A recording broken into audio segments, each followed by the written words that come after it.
Bon, aujourd'hui, vous y êtes inscrit et un sujet qui nous préoccupe tous, beaucoup d'hommes, mais également beaucoup de femmes, hein, c'est justement l'alopécie. Alors, c'est en collaboration avec Crineo et le laboratoire Nutrilogique, c'est le docteur Laurent Fogel, que vous voyez ici, un des spécialistes de la médecine fonctionnelle et qui est également fondateur du Centre médical anti-âge de Paris, que nous allons vous présenter aujourd'hui ce webinaire. Alors, vous le voyez, je suis également accompagné de Delphine Anglebert, qui est la cofondatrice de Crineo. Alors, avant de commencer, n'oubliez pas que vous pouvez poser toutes vos questions dans l'onglet que vous trouverez quelque part questions-réponses. Évitez d'utiliser le chat pour ça, mais vraiment l'onglet questions-réponses, c'est beaucoup plus facile à gérer ensuite. Et pourquoi souffre-t-on d'alopécie et surtout comment l'éviter, la limiter et la traiter? C'est toute la question que je te pose, mon cher Laurent, en te saluant et en te donnant la main. Merci Cédric. Bonjour à tous, bonjour Delphine, bonjour Cédric et bonjour à tous ceux qui nous regardent. Je vais vous partager mon écran déjà. Donc hop, partager. Alors là c'est bon, vous voyez bien. Je mets en grand. Oui, on le voit avec les vignettes sur les côtés, donc Là, tu vois voilà, tout. parfait, nickel. Ok, top. Je vais juste masquer la vidéo comme ça je vois en full écran. On est bon là? Oui, c'est parfait. Allez, c'est parti. Alors on va voir comment éventuellement faire le diagnostic d'une alopécie et par quels moyens.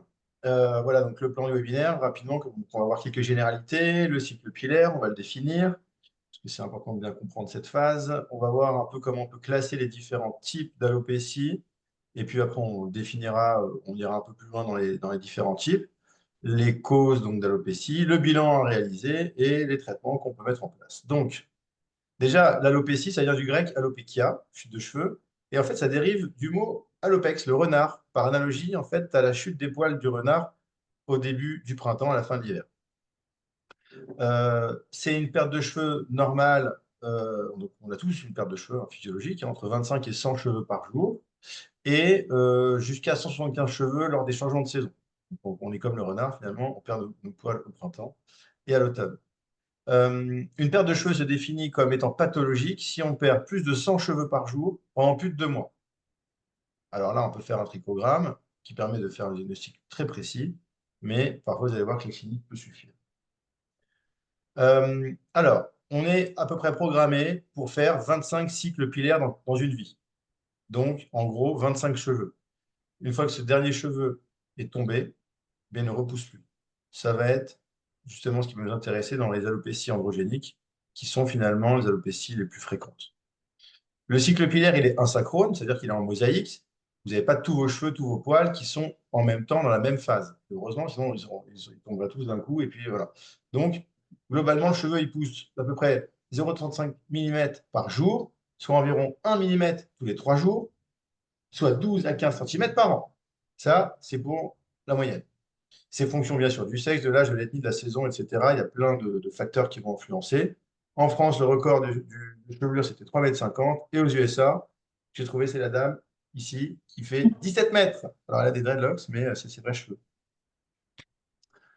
Le follicule pileux, il est connecté à la racine, à une circulation sanguine, hein. Vous savez que le cuir chevelu, c'est très vascularisé. Quand on se fait une plaie du cuir chevelu, ça saigne très fort. Et en fait, c'est très important parce que d'abord, un, ça évite les infections au niveau du cuir chevelu. Et deuxièmement, ça permet d'apporter tous les nutriments au bulbe et au follicule pileux pour qu'il ait ce qu'il faut pour tout simplement s'expandre et vivre. S'il n'y a plus de vascularisation au niveau du cuir chevelu, le follicule pileux meurt. Et vous verrez que ça a un impact dans les traitements qu'on peut proposer, notamment les traitements locaux. Alors, c'est quoi le cycle pilaire? Le cycle pilaire, c'est ça, grosso modo. Donc, pour le définir, on a une phase anagène, donc de vitalité du poil.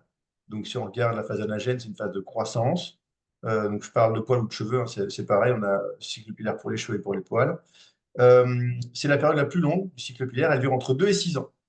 Donc, quand le cheveu grandit, les cheveux qui sont longs, c'est des cheveux qui ont une grande phase anagène. Et alors, c'est la grande majorité des cheveux qui sont dans cette phase-là, entre 80 et 90% des cheveux qui sont à un instant T en phase anagène sur le cuir chevelu. Il y a la phase catagène, dite de repos. où là, le cheveu cesse d'évoluer. Ça dure environ 3 semaines. C'est que 1% des cheveux, de la phase catagène, elle est là. Parfois même, on ne voit même pas le cheveu, il est encore rentré à l'intérieur.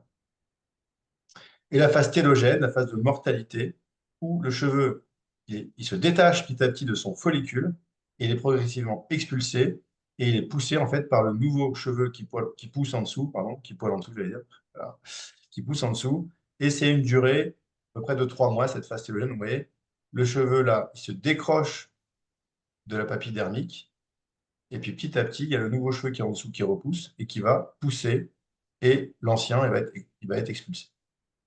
Donc ça, c'est la phase télogène.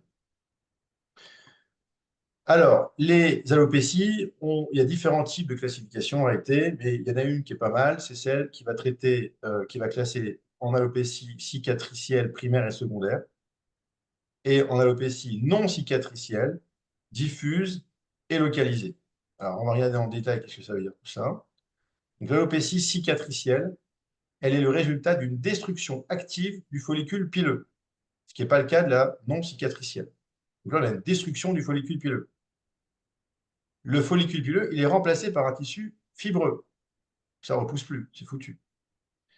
Il y a des maladies qui vont avoir une évolution biphasique, c'est-à-dire qu'en fait, ils vont commencer par une alopécie non cicatricielle et qui vont évoluer secondairement en alopécie cicatricielle. Et ça, c'est pas très bon. Les formes primaires, c'est là où la cible de l'inflammation est le follicule. Et les formes secondaires, c'est où le follicule il est détruit à la suite d'une inflammation non spécifique. Alors, les primaires d'abord, on a l'acné kéloïdienne de la nuque, par exemple, j'ai mis des photos. Voilà. L'alopécie cicatricielle centrale centrifuge, vous voyez, le follicule pileux, il est détruit, il n'y a plus de cheveux qui repoussent. Le lupus érythémateux cutané chronique discoïde, voilà une image que j'ai retrouvée. Et la cellulite disséquante du cuir chevelu, ça donne cet aspect-là. Donc là, on voit que le follicule pileux est complètement dégradé. Le lichen plan, le voilà. Et la fibreuse, l'alopécie fibreuse frontale, et qui a un recul de la ligne frontale ici, et sur les tempes. Donc vous voyez que cliniquement, déjà, ça a des formes tout à fait différentes et on peut faire le diagnostic. Euh, Bien évidemment, quand on ne connaît pas, on envoie au dermatologue, hein, mais globalement, vous voyez, c'est fort. Les cicatricielles secondaires, on va la brûlure. Alors, j'ai pas mis de photo de brûlure, mais bon, vous imaginez bien que si la zone est brûlée, ça a détruit complètement le cheveu et donc il y a une zone qui ne repousse pas. La sclérodermie, alors, je vous ai mis une photo de sclérodermie. Donc là, on va avoir une destruction également du follicule pileux, mais de façon secondaire. La sarcoïdose, les cancers cutanés. Alors, le carillon surinfecté, ça donne quelque chose comme ça. Les lésions de radiothérapie, s'il y a un cancer et qu'on a fait des rayons, bah, ça va détruire les follicules qui sont en face. Et bien sûr, s'il y a eu un traumatisme, vous savez tous que si on a un traumatisme, une plaie, par exemple, ça arrive une plaie dans le sourcil, c'est fréquent. Mais vous voyez que là, au niveau du sourcil, là où il y a eu la plaie, là où ça a été suturé, il y a un petit creux et donc les poils ne repoussent plus à cet endroit-là, ils ont été détruits. Alors, dans les non cicatricielles, celle-ci, elle résulte d'un processus qui réduit ou qui ralentit la croissance du cheveu, mais qui n'occasionne pas de lésion irrémédiable, et je dirais à vie, du follicule pileux. Donc là, ça peut repousser. Il y a les alopécies non cicatricielles diffuses. Alors, par exemple, l'effluvium anagène, qui va être provoqué notamment lors des chimiothérapies ou par différents toxiques, les radiations. Bon, heureusement, tout ça, ça reste rare. Il y a l'alopécie androgénogénétique. On va en parler un peu plus tard, un peu plus longuement, mais c'est l'alopécie du monsieur ou de la dame âgée. La pathologie congénitale, donc comme les dysplasies ectodermiques. Alors là, je pense que vous ne voyez pas trop bien à quoi ça correspond. Bah, je vous ai trouvé une photo et vous le connaissez, vous l'avez peut-être déjà vu. C'est Abdemasian. Euh, Ce monsieur-là, il est donc atteint d'une dysplasie ectodermique. L'anomalie primitive du cheveu, ça c'est des cheveux fragiles et cassants, des cheveux bulles, donc, notamment à cause de ses cheveux, des maladies génétiques, etc. Voilà. Les effluviums télogènes, ça c'est aussi assez fréquent. Ça peut être provoqué soit par des médicaments, des troubles endocriniens, des carences, un stress physique ou psychologique. La grossesse aussi, hein, donc ça sera plutôt des troubles endocriniens, mais en fait, la baisse d'hormones de la femme qui a accouché en postpartum, il y a une diminution des hormones d'un coup, ça peut provoquer un effluvium télogène. Il y a des causes auto-immunes comme des pelades. Alors là, on est sur les diffuses. Donc, je vais parler de l'alopécie totale, totalis, qui va couvrir tout le cuir chevelu. Et puis, il y a l'alopécie ou la pelade, pardon, universalis, où là, ça va toucher le cuir chevelu et le corps. Et puis, le lupus érythémateux disséminé, maladie auto-immune. Dans les causes plus localisées, donc il y a toujours la pelade, mais l'alopécie areata, donc c'est une forme localisée de pelade. Il y a les trichotillomanies, c'est les personnes qui s'arrachent les cheveux. Post-opératoire, si vous êtes resté longtemps au bloc opératoire avec l'arrière du crâne posé sur la table, ça peut provoquer des alopécies localisées, mais qui vont repousser. Des anomalies primitives du cheveu, des syphilis secondaires, genre sur des causes plutôt infectieuses, l'alopécie triangulaire de la tempe, les teignes, hein, ça c'est à cause du Microsporum canis ou du trichophyton, donc c'est des champignons. Et puis l'alopécie par traction, des petites filles qui font des tresses, par exemple, qui tirent fort sur les zones de cheveux. Alors, il y a... Si tu permets, j'ai déjà peut-être une question. Est-ce Ouais, que tu parlais des différents cycles et Diana nous demande si des personnes font plusieurs chimios, est-ce que ils ont malgré tout leur 25 cycles ou ils vont en avoir moins? non, le cheveu, il est génétiquement programmé pour faire ses 25 cycles, donc il les fera. Ok, OK. merci. Et juste une question, mais encore une, pardon.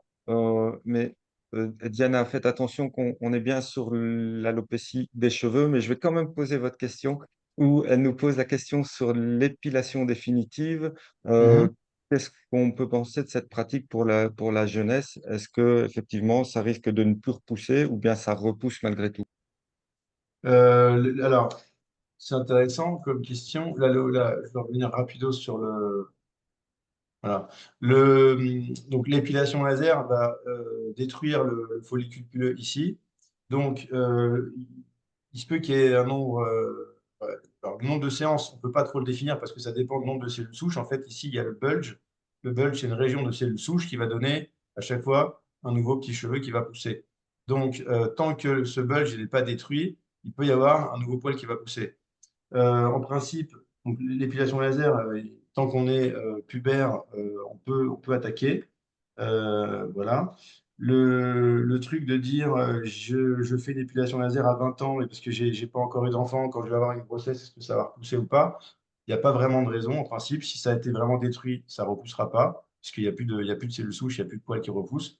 Maintenant, en fait, dans le temps, on s'aperçoit que le poil à l'épilation laser, il est détruit, mais il devient de plus en plus fin, de plus en plus clair et de plus en plus fin. En fait, il ressemble à un poil duveteux, si vous voulez. Et il se peut que, euh, comme il repousse très très très lentement, il se peut qu'au bout de 6 mois, un an, il y ait des nouveaux poils qui repoussent. Donc, voilà.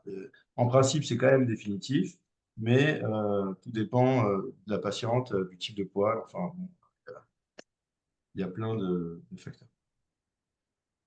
On pourra en parler plus tard si vous voulez, parce que je pense pas que ça intéresse tout le monde, l'épilation laser.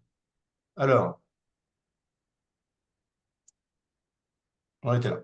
Différents types d'alopécie, l'alopécie aiguë, l'alopécie localisée. Là, on peut classer aussi sous cette forme-là les types d'alopécie. Donc, si on regarde les alopécies plutôt aiguës, on va retrouver donc les chimiothérapies, justement.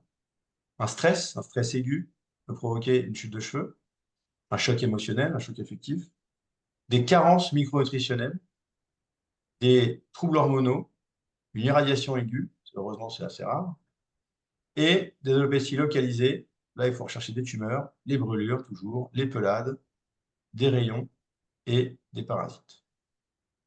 Alors, les différentes causes, je les ai résumées ici, hormonales, nutritionnelles, infectieuses, psychogènes, néoplasiques, immunitaires, environnementales, et vous les retrouvez toutes, finalement, dans les différents types qu'on a cités et dans les différentes classifications que j'ai vues juste avant. Alors, dans les causes hormonales, on a l'alopécie androgéno-génétique. C'est la plus fréquente. C'est une diminution du volume des cheveux qui peut aller jusqu'à la calvitie, sauf la zone de la couronne. Vous verrez que les cheveux au niveau de la couronne, donc typiquement, c'est le professeur Tournesol, Cela ne tombe pas. Pourquoi? Parce qu'en fait, ce n'est pas des cheveux, ce sont des poils. Et ces poils ne sont pas sensibles à la testostérone. Et même, je devrais dire, à la dihydrotestostérone, puisque cette alopécie, elle est due à justement la dihydrotestostérone, qui provient elle-même de la testostérone par transformation via la 5-alpha-réductase, une enzyme. Donc, vous remarquez que, je vais prendre l'exemple d'un homme très poilu, par exemple. Vous voyez bien que les hommes très poilus, bah, souvent, ils sont chauves. Enfin, souvent. C'est pas un bon exemple, mais comment dire? Vous avez déjà vu un homme chauve, très poilu. Voilà. Eh ben, ces hommes-là sont pleins de testo, pleins d'hydrotestostérone. Vous voyez bien que les poils du corps, ils ne tombent pas, parce que les poils ne sont pas sensibles, le follicule du poil n'est pas sensible à la dihydrotestostérone, mais le follicule du cheveu, lui, l'est. En fait, qu'est-ce qui se passe ici? Le cycle pilaire, donc si vous avez compris maintenant le cycle pilaire, qu'est-ce que c'est? Ce cycle pilaire, il est accéléré. Donc, au lieu de durer 2 à 6 ans, il va durer, je vais dire n'importe quoi, 1 an. D'accord? Donc, s'il est génétiquement programmé pour faire entre 18 et 25 cheveux, bah, si son cycle pilaire il est accéléré, il se peut qu'à partir de 20 ans, il ait ses premiers cheveux qui tombent. Et à 25 ans, si le cycle il a été très rapide, eh bien, le dernier cheveu tombe et il n'est plus remplacé. Et donc, ça commence à lui créer les golfs, etc., etc. Donc ça, c'est ça l'alopécie androgénique. Donc, ça se manifeste plutôt entre 40 et 50 ans, mais ça peut commencer à 20 à 30 ans dans 20% des cas. Ça touche majoritairement les hommes, 70% des cas, mais les femmes sont aussi concernées, surtout si elles ont un syndrome des ovaires polykystiques. Ça commence généralement au niveau des golfs et ça va gagner le vertex. C'est facile, enfin, c'est facile de diagnostic hein, parce que c'est assez caractéristique. Et puis le cheveu est fin, et sec et cassant.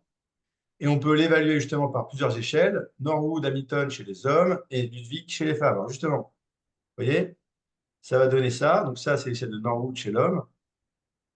Et à l'extrême, ici, c'est les cheveux de la couronne qui ont résisté, puisqu'on a dit que ce sont des poils, et ceux-là ne sont pas sensibles à la dihydrotestostérone. Donc il y a différents types de stades, évidemment, puisqu'on est tous différents, il y a un polymorphisme génétique, donc on ne va pas tous être sensibles à la même manière. Ça, je trouve que c'est intéressant, parce que si un patient de 20 ans vient vous voir avec un stade 1, vous pouvez à peu près prédire qu'il sera en stade 2 à 30 ans et à stade 3 à 40 ans. Par contre, s'il arrive autour de 20 ans, c'est ce que je disais, on est tous différents, il peut avoir une accélération du cycle avant. S'il arrive en stade 4, ici, à l'âge de 20 ans, à 30 ans, il sera déjà 6 ou 7. Vous avez tous vu des gens autour de vous qui ont 30, 40, 45 ans, ils ont des alopécies androgéniques, et il y a tous les stades. Il y a des hommes jeunes qui vont être comme ça, et des hommes jeunes qui vont être plutôt dans ces stades-là. Donc, je trouvais que c'était intéressant de vous montrer cette plaque. Chez les femmes, ça va essentiellement toucher la zone ici du vertex. Donc voilà ici la classification, et là c'est les stades avancés. Dans les causes hormonales, il y a aussi les alopécies post-ménopausiques, donc après la ménopause. Ça, c'est la cause la plus fréquente quand même chez la femme ménopausée. Euh, c'est lié en fait à la disparition des oestrogènes. Les oestrogènes, ils ont un effet protecteur sur les cheveux, mais pas que sur les cheveux, sur la peau également, et sur les ongles. Donc, mettre un traitement de la ménopause à une dame qui est ménopausée en l'absence de contre-indication, ça aura, entre autres, comme bénéfice, un ralentissement du vieillissement des fanères, donc cheveux, ongles et peau. Ça crée une hyperandrogénie relative. Donc, ça va donner à peu près le même genre d'alopécie que vous avez là. Mais ce n'est pas androgénogénétique, là. C'est par carence en oestrogène. Et le cheveu est plus fragile et sa durée de vie diminue. Le déficit androgène lié à l'âge, bah, c'est la ménopause de l'homme, hein. C'est ce qu'on appelle l'andropause, mais on n'appelle plus ça andropause. On appelle ça le DALA, le déficit androgène lié à l'âge. Et là, c'est par manque de testostérone. Et la testostérone, elle va renforcer le poil et le cheveu. C'est la dihydrotestostérone qui le fait tomber. D'accord? Alors, le SOPK chez les femmes, puisque le syndrome des ovaires polykystiques, vous savez que ça crée une hyperandrogénie, donc ça revient finalement à l'alopécie androgénogénétique qu'on vient de décrire, et bien sûr l'hypothyroïdie par manque de T3, puisque il y a des récepteurs aux hormones thyroïdiennes sur les follicules pileux des cheveux, et donc du coup, ça les fait tomber si jamais il n'y a pas assez de T3. Alors, les causes nutritionnelles, vous voyez qu'elles sont nombreuses, hein. Je ne vais peut-être pas toutes les énumérer, vous les avez toutes marquées ici, mais il y a beaucoup de minéraux. Alors, le fer est extrêmement important, le silicium, les protéines, hein, des personnes qui ne mangent pas assez de protéines parce que, je ne sais pas, elles n'aiment pas la viande ou elles ont un régime particulier, quoi que ce soit. euh, Ça peut entraîner des chutes de cheveux, puisque vous savez que le cheveu est quand même en grande partie composé de kératine. J'ai mis plus indirectement l'iode via l'hypothyroïdie. Les oméga 3 et 6, parce que bon, bah, ça compose quand même les membranes des cellules, etc. Et puis les vitamines B, bien évidemment. Alors, si on regarde un petit peu comme ça, un peu plus en détail, on recommande une ferritine au-dessus de 70 mg par litre pour le fer, une saturation autour de 30-40% de la transférine. La vitamine D, on dit 60 à 80 en général, c'est suffisant. Vitamine D, alors, vitamine D aussi, hein, il y a des récepteurs à la vitamine D sur les follicules pileux, hein. Vitamine D est tellement importante pour un tas de choses, même. Enfin, bref. Le zinc, il doit être dans les valeurs hautes du laboratoire. C'est le cofacteur de la transformation T4, T3, je vous rappelle, hein. Donc, si on n'a pas de zinc, on a une hypothyroïdie. Il a aussi un effet séborégulateur, il a un effet anti-5 alpha réductase. Donc, le zinc, il est hyper important parce qu'il a vraiment une action 360. Le sélénium et l'iode, plus par action sur le stress oxydatif et puis la thyroïde, du coup. Donc, le coenzyme Q10, très important pour le fonctionnement des mitochondries, donc l'énergie. Les vitamines du groupe B, donc les B3, B5, B6, B8, B9 et B12, elles sont toutes importantes pour la croissance du cheveu. La vitamine A, elle va renforcer la fibre capillaire et elle limite la casse du cheveu, elle aide à la production de sébum. Ça, c'est intéressant. La E, elle va stimuler la circulation sanguine. On a vu tout à l'heure qu'il fallait du sang qui apporte les nutriments au niveau du follicule pileux. Et donc, elle va aussi lutter contre les pointes fourchues. Vitamine C, synthèse du collagène et antioxydant. Voilà, donc le zinc et la B6 sont très importants pour la synthèse des protéines aussi, hein, car les cheveux sont constitués, je vous disais, à 95% de protéines. Pour la brillance du cheveu, on va utiliser la NAC, la silice, les oméga 3, le DGLA, donc oméga 6 que vous allez retrouver notamment dans les huiles de bourrache, onagre, de chanvre par exemple, magnésium, vitamine E, tout ça, ça va avoir un impact sur la brillance du cheveu, et puis sur les couleurs, sur la couleur du cheveu, cuivre et la B5, mais pas que, vous allez voir. J'ai fait le cas particulier du cheveu blanc. Euh, on aurait, on aurait pu dire que c'était le mien, mais non, pas vraiment. Alors, pour le cheveu blanc, il faut des acides aminés, notamment la tyrosine, qui est précurseur de la fabrication des hormones thyroïdiennes, hein, vous le savez. Des acides aminés soufrés, comme la cystéine, la méthionine. Le PABA, l'acide para-aminobenzoïque, ou la vitamine B10, qui va intervenir dans la synthèse de la B9 notamment, mais aussi dans la synthèse de mélanine.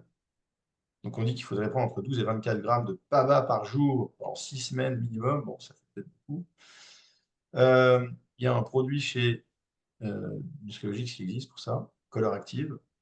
Vitamine B8 et B12, les minéraux, le cuivre et le zinc, l'acide gras polyinsaturé, dont oméga 3 6, on vient d'en parler.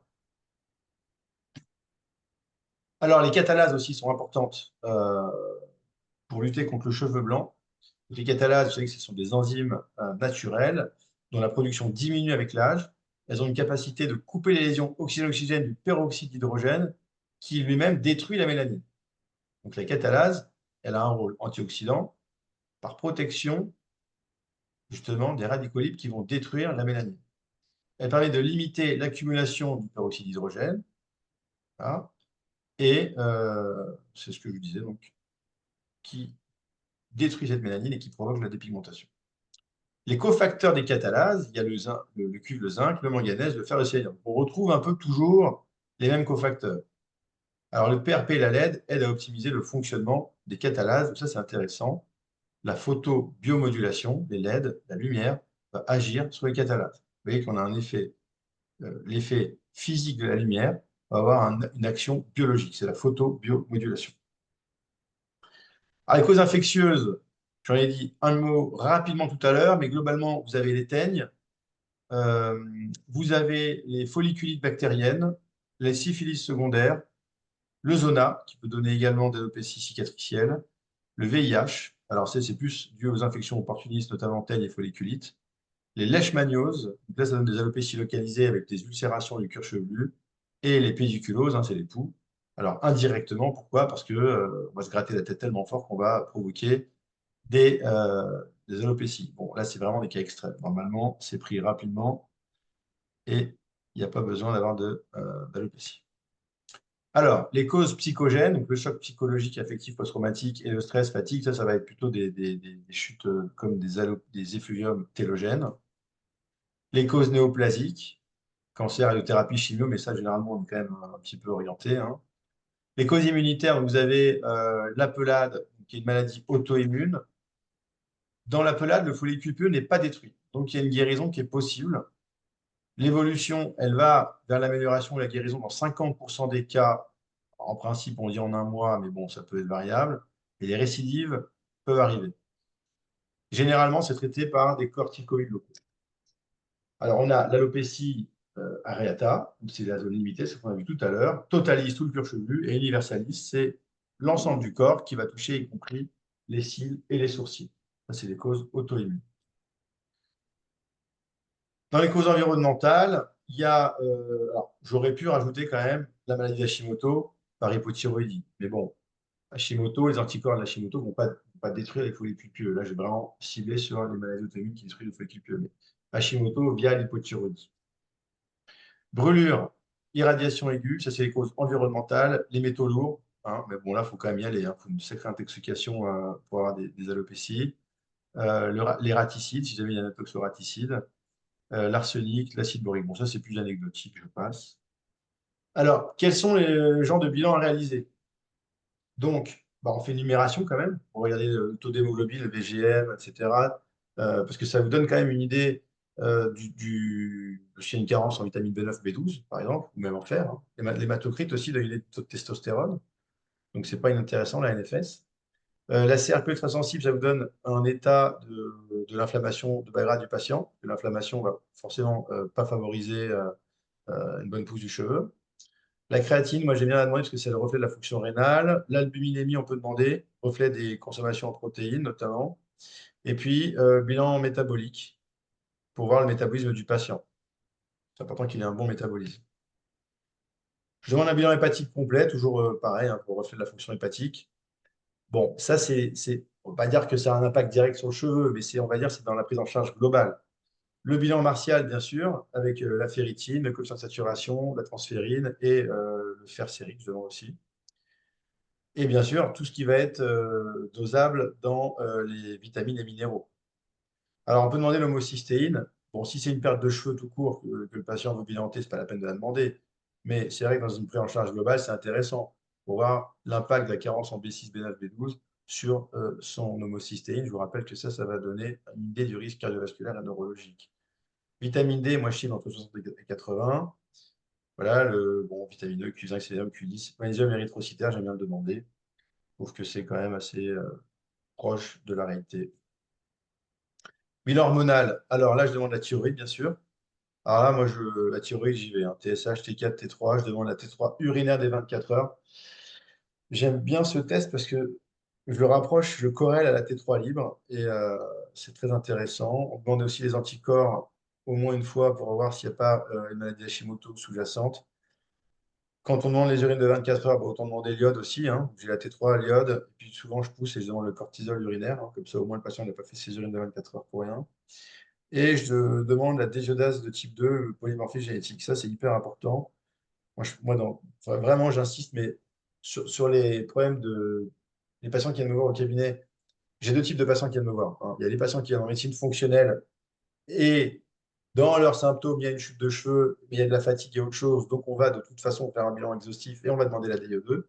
Mais il y a le patient qui vient me voir en médecine anti-âge pour la chute de cheveux. Et là, évidemment, que je vais lui proposer un bilan comme ça. Alors, peut-être pas aussi poussé qu'en médecine fonctionnelle, parce que des fois, ils n'ont pas forcément les moyens ou l'envie de le faire. Mais je vais quand même leur proposer une DIE2, parce que ça me paraît vraiment important. Les surrénales, donc le cortisol, je vous ai dit. Alors là, moi j'aime bien faire la sulfate de prénéone quand même parce que ça me donne une idée du fonctionnement, un, des mitochondries et deux, bah, qu'il y a quand même toutes les hormones stéroïdes, hein, donc il en faut. La DHEA, la testo, la testo totale, la SHBG, la testo libre et l'androstendiol glucuronide. L'androstendiol glucuronide, c'est le métabolite stable de la dihydrotestostérone. Il ne faut pas demander la DHT, il faut demander l'androstendiol glucuronide. Et avec tout ça, vous recoupez les infos. Souvent, quand ils ont une androstendiol glucuronide, bah, vous allez voir une DHEA un peu haute, une testo totale un peu haute, etc. C'est rare que ils aient augmenté seul. Alors ça arrive hein, des fois. Ça arrive d'avoir des DHEA normales, testo normale, mais pas hyper haute, justement, ou même une testo libre un peu basse, et une androstendiol glucuronide un peu haute. Bon, bah là, ça, c'est des gens qui ne savent pas garder la testo, hop, elle se transforme direct en androstendiol glucuronide et ils ont des chutes de cheveux. Donc dans ces cas-là, il faut bloquer la 5-alpha réductase. Chez l'homme, je demande un PSA. Alors, bien sûr, chez l'homme, 50 ans au-delà, hein, parce qu'avant, ça n'a pas trop d'intérêt.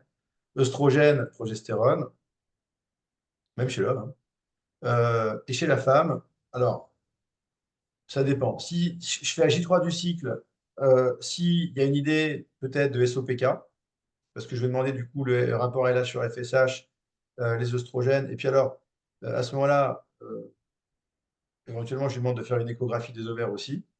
Bon, mais là, généralement, vous êtes orienté par la clinique, hein, des cycles irréguliers, un hirsutisme, un surpoids, enfin bref, tous les signes du SOPK. Donc là, je fais la J3 du cycle et je demande un bilan à J7 après l'ovulation, euh, donc notamment œstrogène et progestérone, une semaine après l'ovulation. Donc là, il faut bien lui expliquer comment trouver ce J7. Je vous renvoie vers Guénaël Abéguilé, par exemple, qui pourra vous expliquer dans cette formation la méthode d'observation des cycles, entre autres. Alors, les traitements. Ah, Qu'est-ce qu'on a comme traitement? si tu permets, avant de Ouais, passer au traitement, on a quand ouais, même quelques personnes qui probablement nous regardent, qui ne sont pas du milieu médical. Et oui, effectivement, j'imagine une personne allant chez son médecin qui n'est pas un médecin de médecine fonctionnelle, ouais. demander tout ce que tu demandes.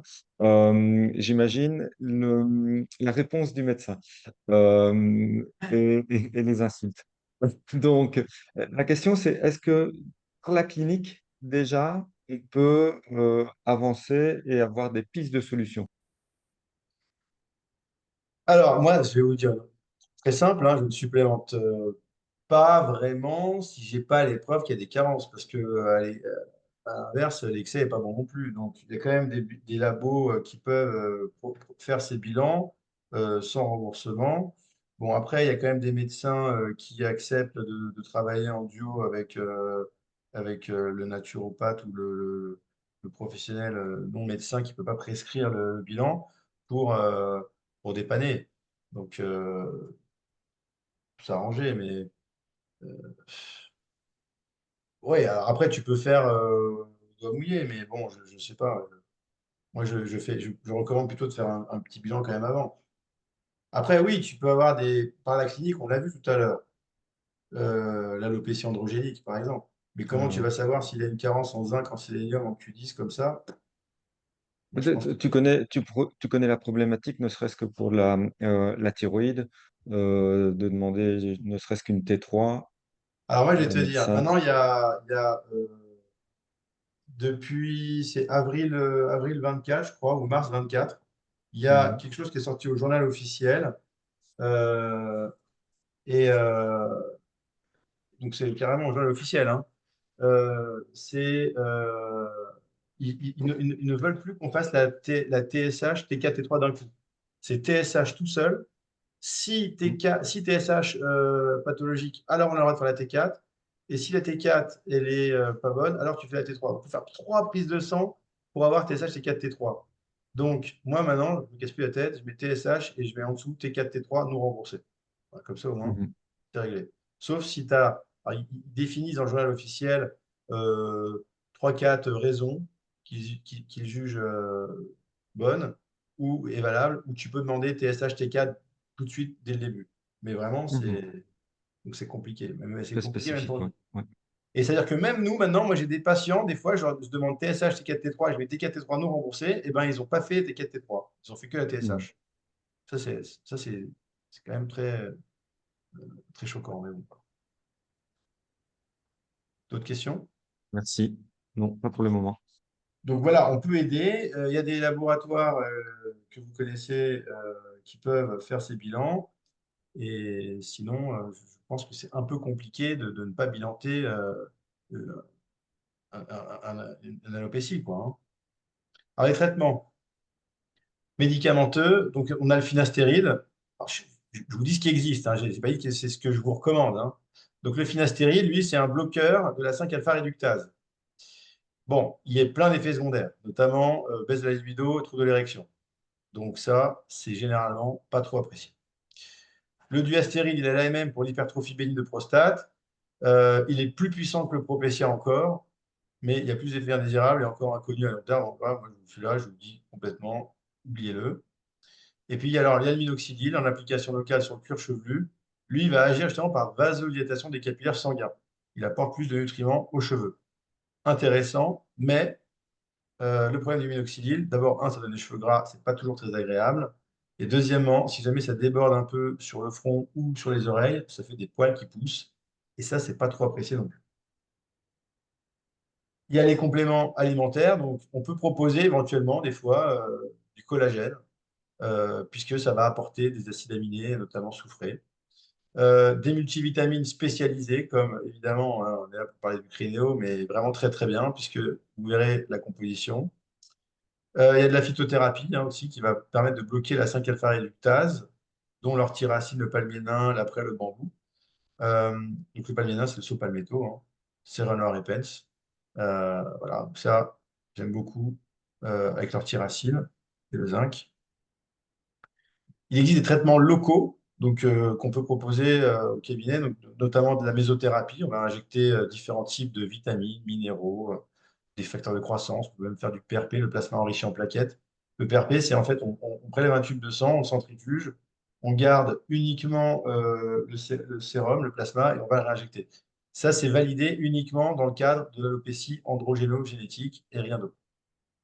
Il y a la LED, je ne vais pas éteindre la LED, la photobiomodulation. Donc, moi, j'aime bien combiner euh, les traitements mésothérapie plus LED. Je leur fais systématiquement une LED au cabinet quand ils viennent faire leur séance de mésothérapie.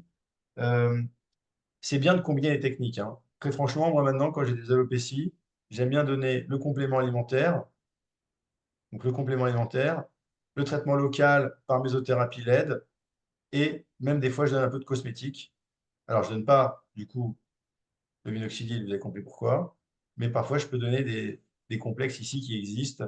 Je ne vais pas citer de marque, mais ça, c'est des trucs que vous trouvez dans le commerce, qui vont se mettre directement en contact du cuir chevelu et qui vont activer la microcirculation, qui vont renforcer l'ancrage du follicule pileux, qui fortifient la fibre capillaire, qui favorisent la croissance du cheveu et même aussi qui freinent la transformation de la testo en hydrotestostérone, donc de la 5-alpha réductase. Plus vous ajoutez des traitements, plus vous êtes efficace. C'est évident. Ça agit en synergie d'action.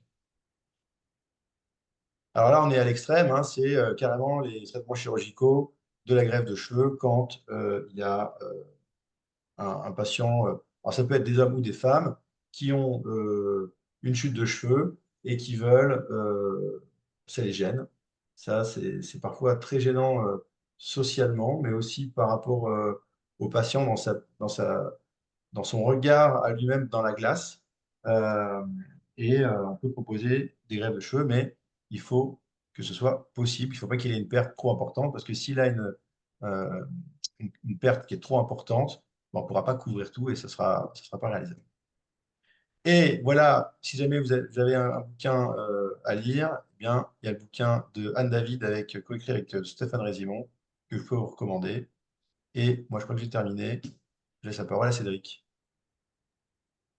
Merci Laurent pour toutes ces explications. Alors, avant de passer aux différentes questions que vous avez posées, je vous rappelle de poser vos questions plutôt dans l'onglet questions-réponses que dans la discussion de webinaire. Ça sera beaucoup plus facile à gérer ensuite. Avant ça, juste un petit mot de Delphine qui va nous présenter un peu ce qu'est Crineo, qui est Crineo, ce qu'est Crineo et ce qu'il peut faire pour vous. Je veux bien que je veux bien que Voilà, tu remettes les... je Voilà, vais oui, partager l'écran, effectivement.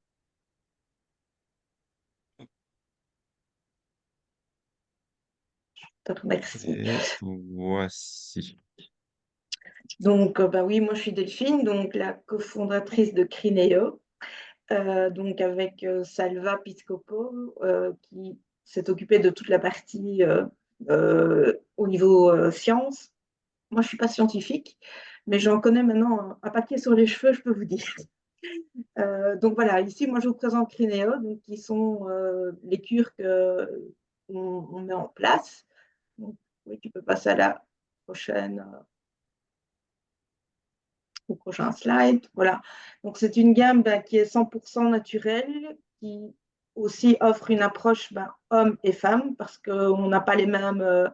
On a au niveau enfin, au niveau biologique, on est différents. C'est le résultat d'une démarche scientifique. La formule est hautement concentrée, donc vous verrez plus loin qu'au niveau des ingrédients, on offre quand même beaucoup. Et il n'y a pas d'OGM, pas de gluten et pas de lactose. Donc, comme je l'ai dit, il y a des gammes pour femmes et pour hommes. Il y a la gamme Essential Care qui est, elle, est constituée de toutes les vitamines, minéraux et acides aminés. Et la gamme Intense Repair, elle est plutôt de nouveau avec toutes les mêmes vitamines et les mêmes minéraux que dans la gamme essentielle. Mais en plus, vous trouverez des extraits de plantes qui vont vraiment, eux, jouer sur plus des facteurs. Comme tout à l'heure, on parlait de l'alopécie. Voilà, là, il y aura des plantes qui vont jouer effectivement sur certaines hormones pour essayer de rééquilibrer le tout. Oui, pardon. Voilà, donc l'objectif de la gamme Essentiel Care, c'est de donner un maximum d'éléments nutritionnels pour que les cheveux soient assurer une bonne formation et une croissance des cheveux et une bonne santé du cuir chevelu. La gamme intense, elle est plutôt au niveau en plus de toutes ces vitamines-là, les extraits de plantes, eux, sont sélectionnés pour leur effet direct ou indirect sur les causes de la perte de cheveux et les facteurs biologiques qui dictent leur repousse. Il faut rappeler qu'entre la gamme essentielle et la gamme intense, en réalité, dans la gamme intense, vous avez et la gamme essentielle Essentiel. et en plus donc à prendre le matin.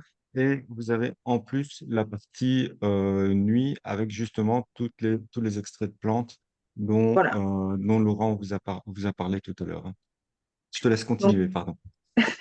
donc dans les plantes, il y a des plantes qui sont effectivement des plantes mixtes, qui se retrouvent aussi bien dans la gamme Intense Repair femme et dans la gamme Intense Repair homme.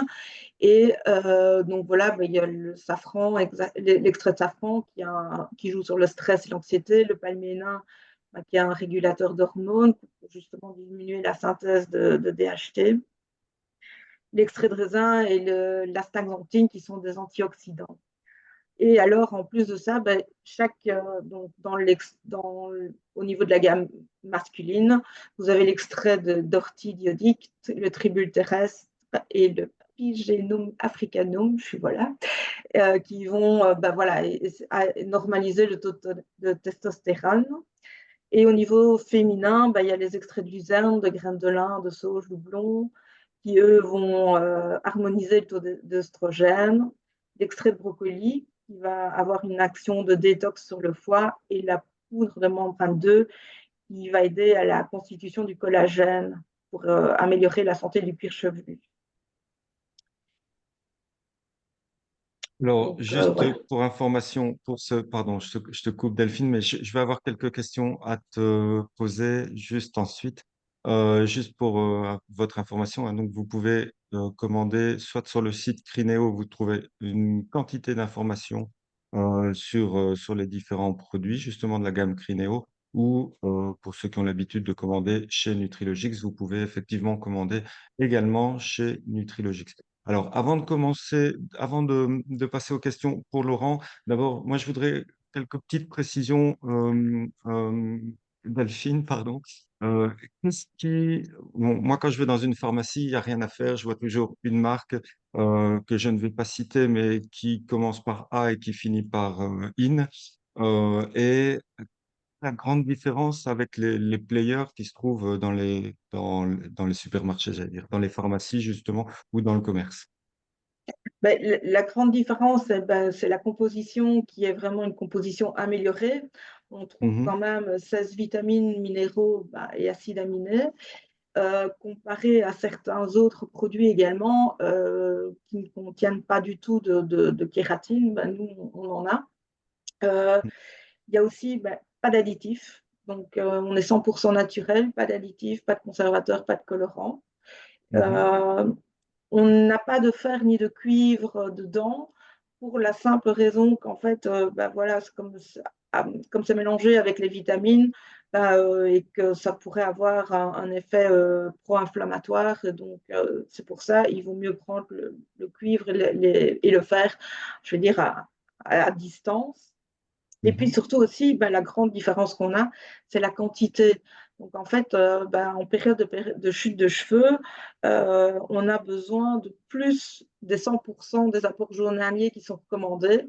Et, mhm, voilà, et dans tout ce qui est crinéo, ben, on apporte justement beaucoup plus de ces apports journaliers.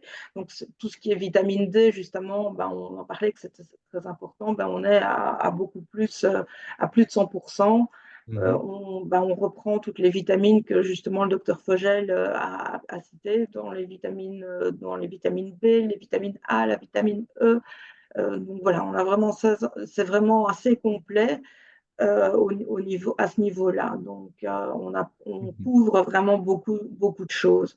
Et puis aussi, bah, la différence, c'est on s'adresse aux hommes et aux femmes parce que bah, on n'a pas les mêmes besoins. Donc, justement, trop, c'est pas assez et trop peu, c'est voilà, c'est insuffisant. Donc, au moins, comme ça, c'est beaucoup plus normal, je vais dire. Et Alors, puis, bah, vous au avez niveau oh, des pardon. cures, ouais. Ah, Non, vas-y, vas-y, vas-y. je te laisse finir. Ah, j'allais dire, Ben, voilà, et puis on a deux types par rapport, ben, je ne sais. vas-y, vas-y, je te laisse finir, je te laisse finir. Ben, voilà, qu'on parlait voilà, notamment de la cure qui commence par A et qui finit par in.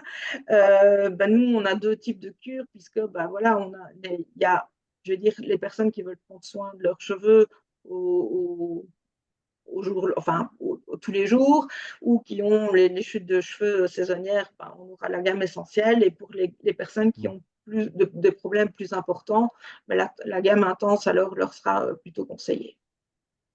Alors, il y a ces deux gammes et vous avez effectivement, enfin, vous avez également, soit en un mois, soit en 3 mois.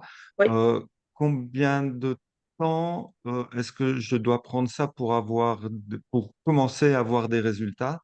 Et l'autre question, c'est est-ce qu'il vaut mieux faire en cure ou en continu? Alors, bah, le minimum qui est recommandé, c'est 3 mois. Après, Mhm, vraiment, dans les recommandations que l'on fait et que, voilà, et que Salva recommande, c'est de faire 6 mois non-stop. Et puis, de toute mhm, façon, de faire au minimum un mois d'arrêt. Tout ça pour bah, que le corps ne s'habitue pas à tout l'apport de vitamines et que ce soit toujours bien efficace. Donc, mhm, les résultats peuvent commencer à se voir après 3 et 6 semaines, parce que ben, là aussi, ça dépend un peu de la génétique de chacun, où il mhm, y a des personnes qui vont répondre plus rapidement que d'autres, ou le problème et de la problématique aussi qui est à la base. Donc mhm. voilà, mais 3 à 6 semaines, on commence à avoir des résultats. Les résultats. Ouais. Dernière question qui est souvent posée, c'est est-ce qu'il y a des contre-indications? Alors, au niveau de la gamme de la cure essentielle car, bah, à part je veux dire, les recommandations qu'on trouve normales, donc tenir hors de portée des Classique, ouais. enfants, des choses comme ça, il n'y a rien. Par contre, au niveau de la cure intense repair, là, comme Mhm, on est avec des extraits de plantes dans les gélules à prendre le soir, ben là, il y a notamment des usages qui sont déconseillés en cas d'antécédent de cancer hormonodépendant ou de cancer mhm, du sein.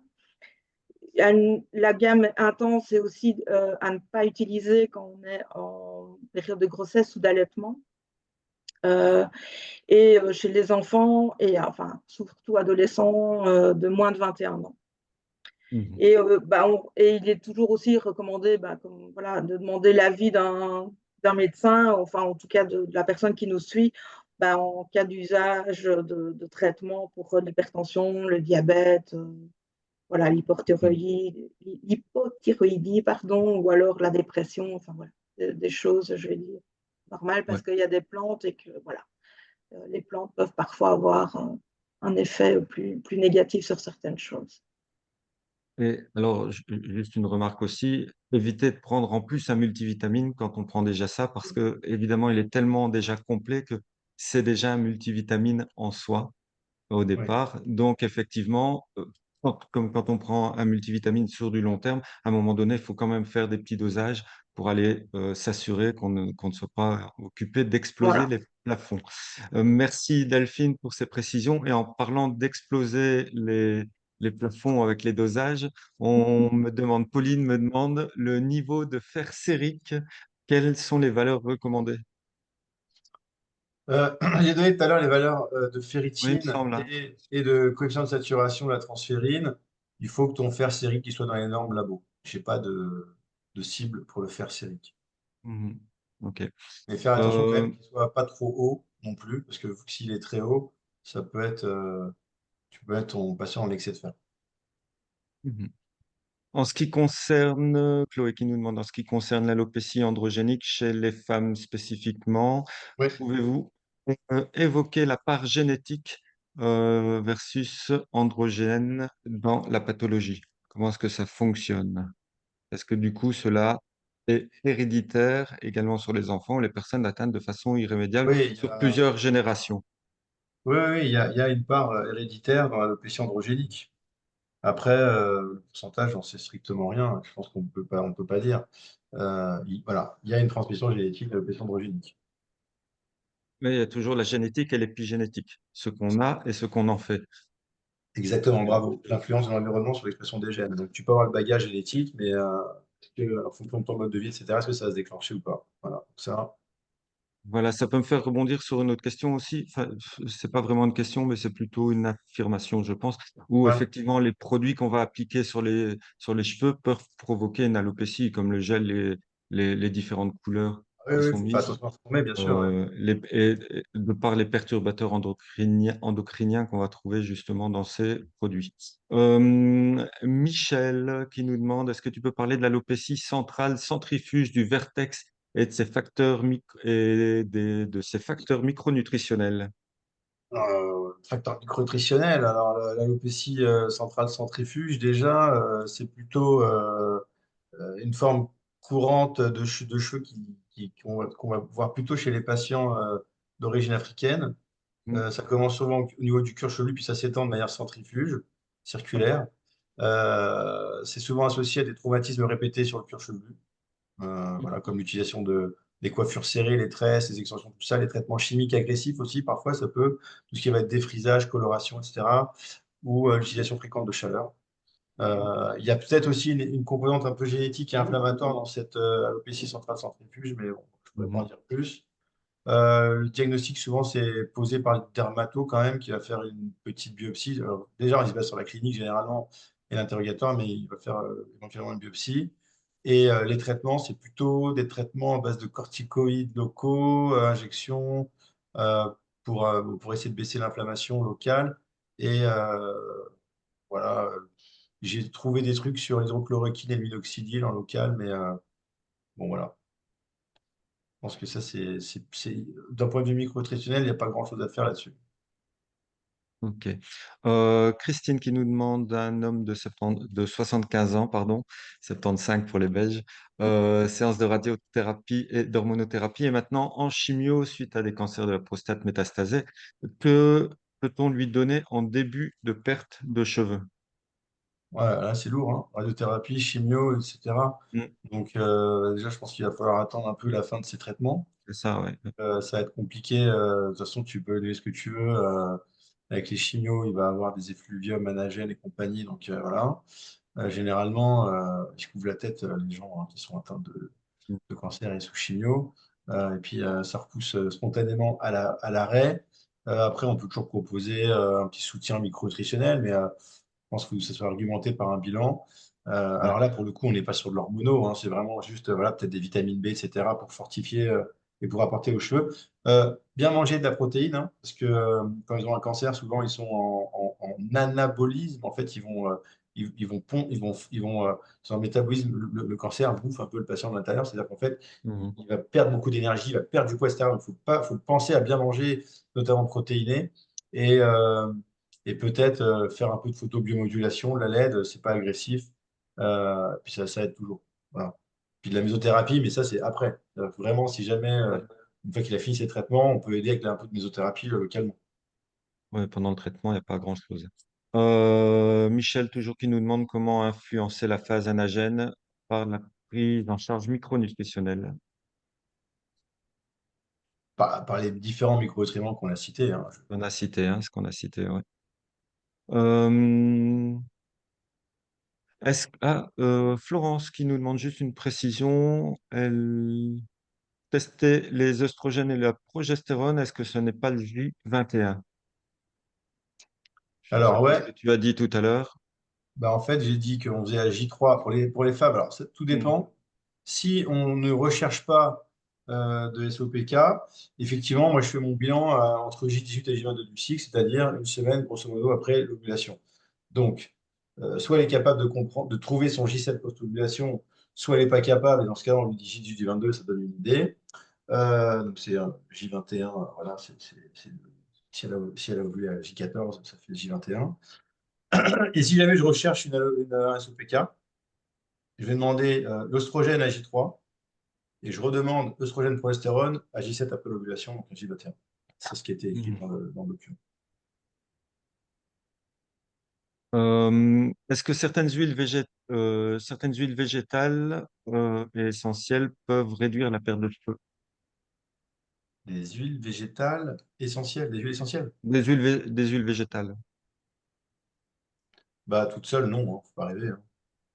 Après, oui, on a dit tout à l'heure qu'il fallait du DGLA, donc ONAC, bourrache, chanvre, et ça va Oui. être une des armes, un des armes. Mais bon, encore faut-il que le patient soit carencé en DGLA, mais bon, je vais répondre non parce que ça, faut pas croire qu'en prenant des luminaires et la bourrache, ça va repousser. Ça va s'intégrer dans une prise en charge globale. Concernant l'alopécie universalis auto-immune, existe-t-il des pistes de traitement? Bah, pour le moment, c'est corticoïdes, hein. Hmm. Ils essaient les corticoïdes Ouais. et après, des fois, ça passe tout seul. Ça prend du temps.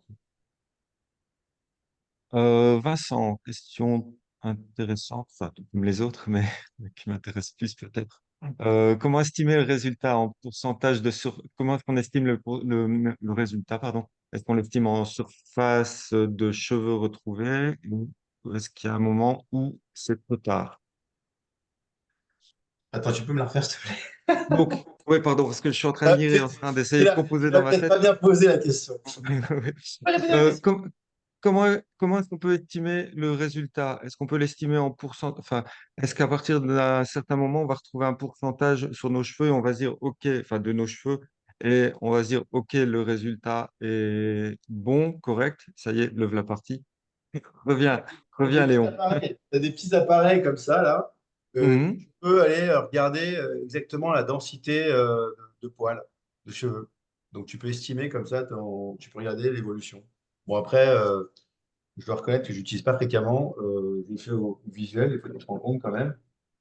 Mais lui, le Derma-Reader, là, il peut regarder, il peut évaluer le pourcentage, effectivement, la densité de cheveux, etc., au centimètre carré. Donc, peut-être des appareils qui existent. Merci d'avoir pris conscience de ma question qui n'était pas claire pour en faire une réponse très Tu claire. vois, quand même, j'avais le. Hein, c'est stylé d'avoir le petit appareil. Voilà. Voilà. Concernant la PRP, vous constatez, vous ne constatez pas d'effet probant pour les allopathies non androgéniques? Point d'interrogation. Bah, c'est surtout que la science ne valide pas autrement. Et surtout en France, l'autorisation du PRP délivrée par le Conseil de l'Ordre, c'est uniquement dans le cadre de la maladie. Et Mhm. donc, l'alopécie androgénique, c'est la seule maladie où le PRP est validé. Point barre. Donc, les autres indications, on est en dehors des clous, donc c'est non. Muriel, donc ça, je pense qu'on a répondu à non, on a répondu à cette question. Je ne pense pas. Peut-on donner la gamme femme s'il y a des antécédents de cancer du sein à éviter? Bah, il y a pas mal. Le créneau, il est top, hein, parce qu'il y a vraiment Mhm. toutes les plantes phyto dedans, hein, pour stopper la cicatriciation, etc.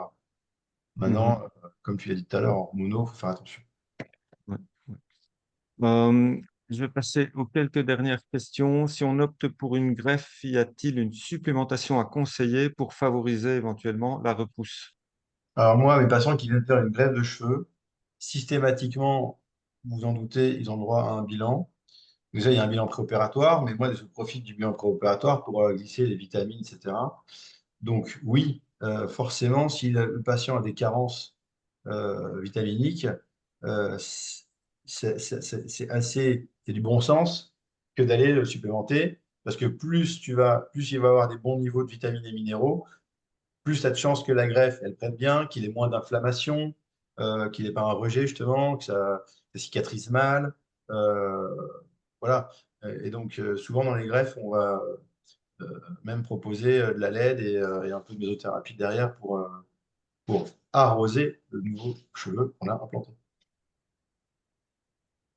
Donc Alors, oui, Raphaël qui nous demande comment était définie la période de 6 mois et surtout, est-ce qu'il n'y a pas d'effet d'accoutumance sur une telle période? Pas Donc, du tout. voilà. Non, non, il n'y a pas d'accoutumance. Et même pour revenir au cancer hormonodépendant, la cure essentielle, on peut la prendre. Voilà. Moi-même, ayant Mhm. eu un cancer Essentiel, oui. Oui. ouais, hormonodépendant, bah, je ne peux pas prendre la cure intense, mais je prends la cure essentielle sans Mhm. problème. Et on peut la prendre 6 mois. Il n'y a pas d'accoutumance, vraiment aucun souci. Euh, vos produits sont-ils recommandés pour des femmes ménopausées? Oui, la cure intense. Allez, une dernière question. Euh, pourquoi vous dites que certains compléments trio sont déconseillés aux femmes enceintes ou allaitantes? Quelle raison? Mais par leur composition, simplement.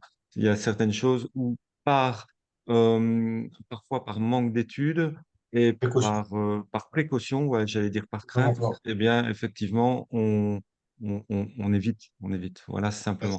En général, tout ce qui est phyto, c'est interdit pendant la grossesse et la. Ouais. Est-ce qu'il peut y avoir, toute dernière question, est-ce qu'il peut y avoir un lien entre dysbiose et alopécie? Bah oui, tu peux trouver un lien. Est-ce qu'il y a, Dysbiose, est-ce qu'il y a un lien fréquent ou on peut trouver un lien? bah, tu peux trouver plein de liens par la dysbiose. Parce que Mhm, dysbiose, inflammation, LBP, stéatose hépatique, inflammation, donc du coup, également moins bonne absorption, hypothyroïdie, frustre, enfin bon, ouais, voilà. C'est pas un lien direct de la dysbiose sur la chute de cheveux, mais des liens métaboliques et inflammatoires, oui. mhm. Ok, eh bien, merci à tous les deux pour ces explications. Vous Merci. retrouverez cette vidéo demain, vous recevrez le replay. Vous la retrouverez aussi d'ici, à mon avis, une semaine sur la page YouTube Nutrilogix. Vous tapez Nutrilogix Cédric Lapeau, vous trouverez très facilement et vous retrouverez cette vidéo. N'oubliez pas que vous pouvez évidemment la partager, faites-vous plaisir et je vous souhaite une très belle soirée, une très bonne fin de semaine. À très bientôt. Merci Laurent, merci Delphine. À la Avec Merci. prochaine. plaisir. À Au bientôt. revoir. Bye Bientôt. bye. Au revoir et au revoir à tous. Au revoir tout le monde.